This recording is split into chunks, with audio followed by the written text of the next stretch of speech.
గాలిపటాలు ఎగరేసేటప్పుడు జాగ్రత్తగా ఉండాలని, మాంజా దారాలు వాడొద్దని పోలీసులు ముందు నుంచి చెప్తూనే ఉన్నారు. కానీ వాళ్ళు చేస్తున్న అవగాహన కార్యక్రమాలు నీళ్ల మీద రాతలుగానే మారిపోతున్నాయి. పతంగుల సంబరంలో చుట్టూ ఏం జరుగుతుందో పట్టించుకోకుండా కొందరు ప్రాణాలు కోల్పోతుంటే పతంగుల మాంజా దారాలు మెడకు చుట్టుకొని ఇంకొందరు చనిపోతున్నారు. ఇలా ఇప్పటి వరకు తెలుగు రాష్ట్రాల్లో 10 ప్రాణాలు పోయాయి. లంగర్ హౌస్ లో మాంజా దారం మెడకు చుట్టుకొని ఆర్మీ జవాన్ కోటేశ్వర్ రెడ్డి చనిపోయాడు. జోగిపేటలో పిల్లల గాలిపటం తొలగించబోయి ఓ తండ్రి చనిపోయాడు.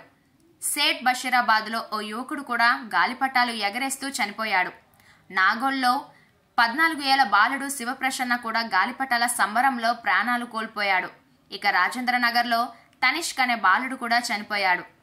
కరెంటు తీగలకు చిక్కుకున్న గాలిపటాన్ని బయటికి తీయబోయి కరెంట్ షాక్ తగిలి వివేక్ అనే బాలుడు చనిపోయాడు. మైలట్ దేవుపల్లిలో 9 ఏళ్ల బాలుడు కూడా గాలిపటాలు ఎగరేస్తూ ప్రాణాలు కోల్పోయాడు. ఇలా రోజు గాలిపటాల కారణంగా ప్రాణాలు కోల్పోవడం ఆందోళనకరంగా మారింది. గాలిపటాలు బిల్డింగ్లపై కాకుండా గ్రౌండ్లో ఎగరవేయాలంటూ పోలీసులు చెబుతున్నారు. ఇక మాంజాలు అమ్మినా కొన్నా కఠిన చర్యలు తీసుకుంటామంటూ హెచ్చరిస్తున్నారు.